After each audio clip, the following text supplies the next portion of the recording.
mengenai tabel periodik unsur latihan yang pertama. Sebelumnya saya akan review dulu tentang aturan Aufbau atau aturan pengisian subkulit elektron. Ingat, subkulit elektron yang harus diisi pertama adalah subkulit 1S. Setelah penuh baru lanjut ke 2S, 2P, 3S, 3P, 4S, 3D, 4P, 5S, 4D, 5P, 6S. Nah, setelah 6S sebenarnya sih aturannya kita ngisi dulu subkulit 4F, tapi biasanya kita isi dulu 1 elektron di subkulit 5D. Itu khusus untuk unsur-unsur kelompok lantanida dan aktinida. Kemudian 7S. Nah, setelah 7S juga kita aturannya kan ngisi dulu 5F ya. Tapi biasanya sebelum ngisi ke 5F kita perlu ngisi 1 elektron dulu di subkulit 6D. Sorry, itu belum ketulis. Setelah 6D-nya diisi 1 baru kemudian kita memenuhi dulu subkulit 5F-nya. Nah, ini sekedar untuk mengingatkan aja. Kemudian kita juga bisa melakukan penyingkatan penulisan konfigurasi elektron menggunakan konfigurasi elektron gas-gas mulia. Neon ini kita pakai untuk mewakili 10 elektron. Setelah neon kita bisa lanjutkan konfigurasi elektron ke pengisian subkulit 3S dan 3P, kemudian seterusnya. Setelah konfigurasi AR kita bisa langsung melanjutkan konfigurasi elektron ke subkulit 4S, 3D, 4P, dan seterusnya. Kemudian setelah konfigurasi KR atau kripton yang mewakili 36 elektron, kita bisa langsung ke subkulit 5S, 4D, 5P, dan seterusnya. Setelah XE kita isi dulu subkulit 6S. Aturannya kan harusnya 4F dulu ya, tapi biasanya kita isi dulu 1 elektron di 5D baru balik ke subkulit 4F sampai penuh, dan kita bisa melanjutkan lagi mengisi subkulit 5D. Demikian juga kalau kita udah mulai mengisi konfigurasi elektron yang menempati subkulit 5F. Jadi 7S udah penuh, mau ke 5F. Nah, kita isi dulu di 6D-nya baru kembali ke 5F. Nah, ini udah ada di pelajaran sebelumnya. Hanya sedikit mengingatkan aja. Nah, kemudian dari perjalanan sejarah pembentukan sistem periodik unsur, akhirnya kita menggunakan tabel yang kita gunakan sampai sekarang ini. Nah, di tabel ini secara umum terbagi jadi 4 blok. Ada blok S. Blok S itu elektron terluarnya selalu ada di subkulit S yang terluar atau ada di subkulit NS, di mana N itu adalah periode atau baris pada tabel periodik unsur ini. Kemudian ada unsur-unsur yang masuk ke dalam blok D. Unsur-unsur ini elektron terluarnya ada di subkulit S dan D yang terakhir.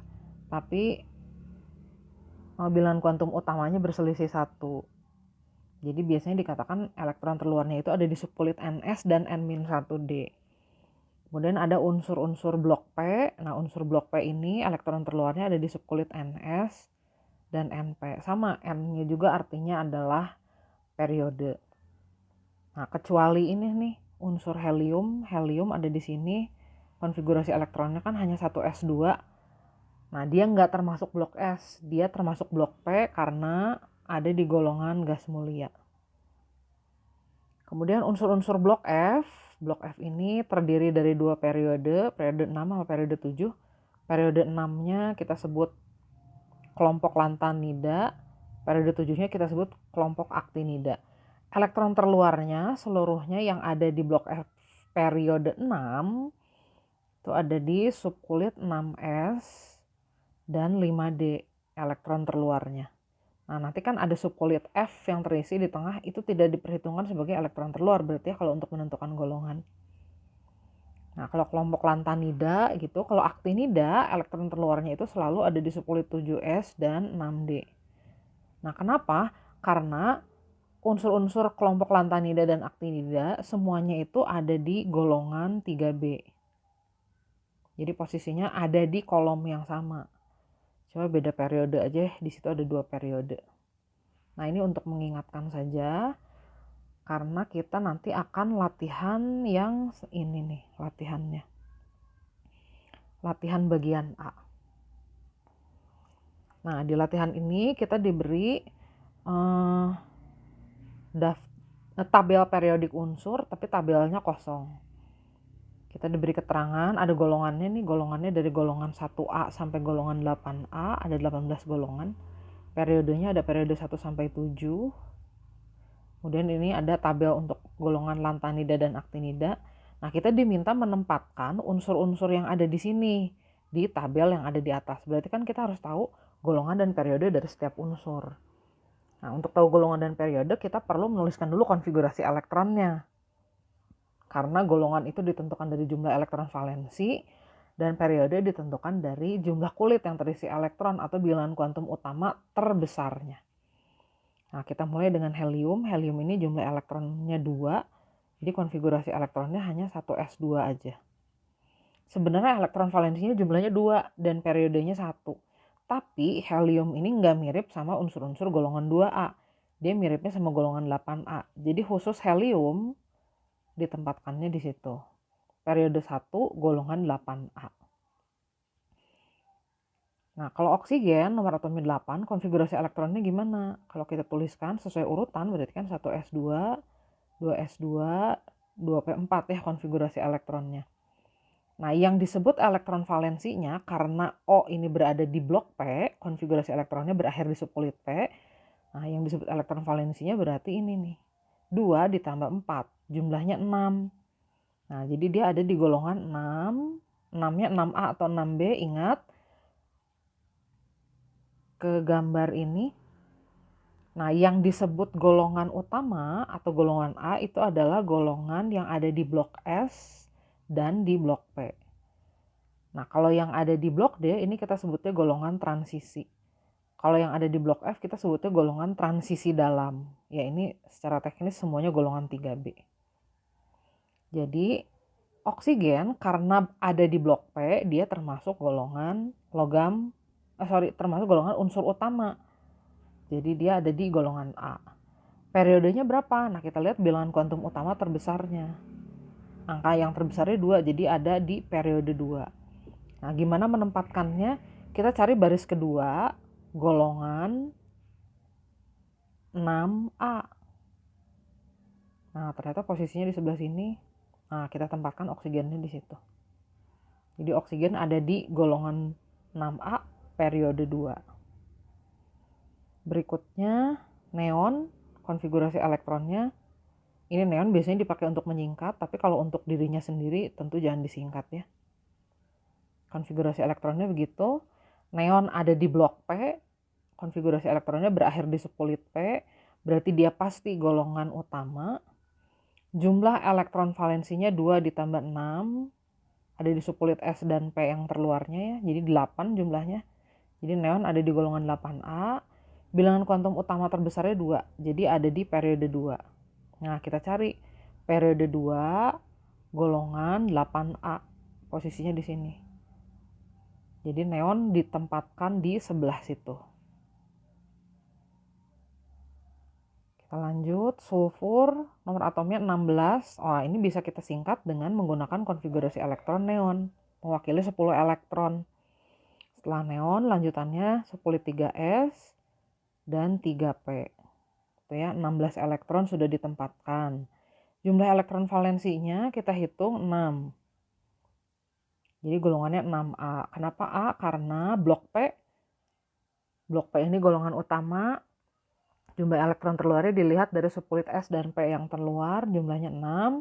Bilangan kuantum utama terbesarnya 3.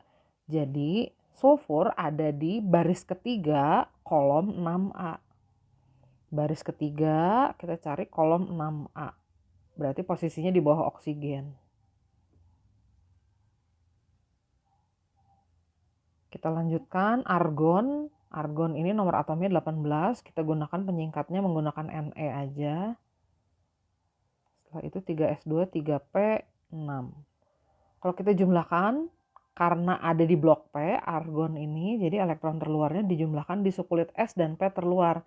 2 ditambah 6, jadi 8. Karena blok P pasti golongan utama, golongan A. Periodenya periode 3, dilihat dari bilangan kuantum utama terbesarnya, angkanya 3. Jadi argon ada di baris ketiga, kolom golongan 8A. Jadi posisinya ada di bawahnya neon. Kita lanjutkan kromium, nomor atomnya 24, kita gunakan argon untuk menyingkat. Konfigurasi elektronnya seperti ini. Nah, kalau kalian ingat konfigurasi elektronnya akan stabil kalau satu elektron dari subkulit 4s dipindahkan ke subkulit 3D. Kenapa bisa pindah?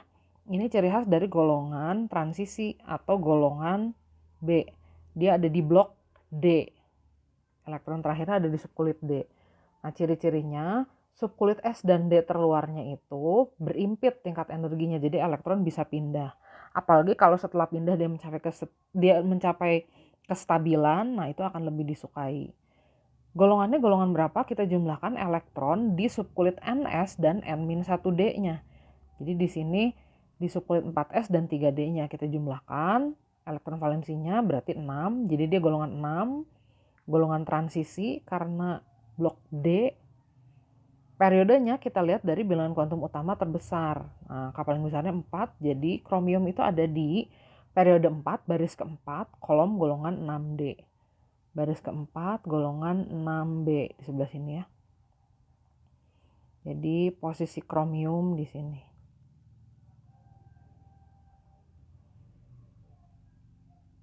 Kita lanjutkan besi atau ferrum, nomor atomnya 26, konfigurasi elektronnya kita gunakan penyingkatannya dengan AR, 4S2, 3D6. Nah, ini udah masuk semua elektronnya. Ternyata dia adalah blok D. Kalau blok D berarti golongan transisi, golongan B. Jumlah elektron valensinya 8 dijumlahkan dari subkulit S dan D terluar. Periodenya dilihat dari bilangan kuantum utama terbesar. Jadi Fe ini ada di baris keempat, kolom golongan 8B. Barisnya sama kayak Cr, baris keempat, kolomnya golongan 8B. Nah, golongan 8B ini ada 3 kolom. Untuk yang jumlah elektron valensinya 8, 9, dan 10. Nah, kebetulan Fe ini tadi jumlah elektron valensinya 8. Jadi dia ada di golongan 8B yang kolom paling kiri. Jadi kita taruh di sini. Karena elektron valensinya berjumlah 8. Ya, ini hati-hati, golongan 8B punya 3 kolom. Elektron valensinya bisa 8, 9, dan 10. Kita lanjut, tembaga atau kuprum, nomor atomnya 29, konfigurasi elektronnya awalnya seperti ini, tapi kemudian bisa menata ulang kan supaya lebih stabil. Dia akan lebih stabil kalau setengah penuh dan penuh, aturan Hahn. Jadi konfigurasi elektronnya seperti itu. Nah, kuprum ini ada di blok D, berarti dia golongan transisi, golongan B. Jumlah elektron valensinya 11, berarti dia golongan 1B. Hati-hati, bukan golongan 11B ya. Jumlah elektron valensi 11 itu golongan 1B. Periodenya kita lihat dari jumlah bilangan kuantum utama terbesar. Periode 4. Jadi kuprum ada di baris keempat, kolom golongan 1B. Nah, sebelah situ. Hati-hati ya, golongan 1B jumlah elektron valensinya 11. Dan 2B 12 jumlah elektron valensinya. Kita lanjutkan. Setelah kuprum ada kripton. Ya, kita nggak boleh langsung menyingkat kripton aja ya, nanti nggak tahu elektron valensinya berapa. Gunakan konfigurasi argon. 4S-nya diisi penuh, 3D-nya diisi penuh, masih lanjut ke 4P diisi 6. Nah, ini sekarang udah 36. Elektron valensinya itu dilihat di subkulit S dan P terluar. Jadi yang disebut elektron valensi 2 ditambah 6 itu 8. Nah, karena blok P jadi dia golongannya golongan utama, golongan A. Periodenya periode keempat. Kita lihat bilangan kuantum utama terbesar. Jadi kripton ada di baris keempat, kolom golongan 8B. 8A. Nah, kita taruh di situ kripton. Selanjutnya ada molybdenum. Molybdenum nomor atomnya 42. Konfigurasi elektronnya bisa kita singkat menggunakan konfigurasi kripton mewakili 36 elektron. Setelah itu 5S dan 4D urutannya. Nah, kalau dihitung begitu kan ya. Ini juga bisa ditata ulang, karena kalau ditata ulang akan jadi setengah penuh semuanya. Ingat dia blok D biasanya bisa menata ulang. Kalau satu aja elektron pindah jadi lebih stabil, dia akan memilih konfigurasi yang seperti itu. Dan jumlah elektron valensinya kita lihat di sepulit S dan D yang terluar. Jumlahnya 6. Karena blok D berarti dia golongan transisi, golongan B periodenya 5, bilangan kuantum utama terbesarnya 5. Jadi molibdenum ada di baris kelima, kolom golongan 6B. Nah, jadi di bawahnya kromium ya. Lanjut argentum perak. Kita bisa menggunakan penyingkatan konfigurasi kripton seperti ini. Nah, ini juga bisa menata ulang. Karena kalau dipindah satu elektronnya aja, konfigurasi akan menjadi penuh dan setengah penuh, lebih disukai, lebih stabil. Jumlah elektron valensinya 1 ditambah 10 jadi 11. Nah, kalau 11 dia pasti golongan 1B. Ingat, jumlah elektron valensi 11 dan 12 pada golongan transisi itu menunjukkan golongan 1B dan 2B. Periodenya 5 karena ini bilangan kuantum utama terbesarnya 5. Jadi argentum ada di baris kelima, kolom golongan 1B. Berarti di bawahnya kuprum. Di bawahnya Cu. Gitu. Terakhir kita lanjut ini unsur iodin. Unsur I ini nomor atomnya 54. Kita menggunakan penyingkatan konfigurasi Kr, kripton. Setelah 4D, mengisi ke 5P ya. 5P-nya isi 5. Berarti dia blok P. Blok P itu golongan A. Jumlah elektron valensinya dilihat dari sepulit S dan P terakhir, jumlahnya 7. Jadi dia golongan 7A. Periodenya dilihat dari bilangan kuantum utama terbesar 5. Jadi I ada di golongan 7A, periode 5. Baris kelima, ini baris kelima, golongannya 7A. Jadi posisi I di sebelah sini, golongan halogen. Oh ya, kalau kalian ingat ini ada nama-namanya juga ya, golongan 1A itu kita sebutnya golongan alkali. Golongan 2A alkali tanah. Golongan transisi nggak ada nama khususnya. Golongan 3A kita sebutnya golongan boron karena unsur paling atasnya boron. Golongan 4A kita sebut unsur-unsur golongan karbon karena unsur teratasnya adalah karbon. Golongan 5A karena unsur teratas nitrogen kita sebut golongan nitrogen. Golongan 6A karena unsur teratasnya oksigen kita sebutnya golongan oksigen. Nah, golongan 7A ini kita sebutnya golongan halogen, artinya pembentuk garam. Karena biasanya unsur-unsur halogen ini akan cenderung menjadi anion, jadi ion bermuatan negatif. Dan dia nanti akan bersenyawa dengan kation, membentuk senyawa yang kita sebut sebagai garam. Nah, kalau golongan 8A karena stabil, biasanya ditemukan dalam keadaan monoatomik, kita sebutnya golongan gas mulia, noble gas. Oke, cukup untuk latihan yang pertama. Kita sudah berlatih menentukan elektron valensi, blok, golongan, dan periode.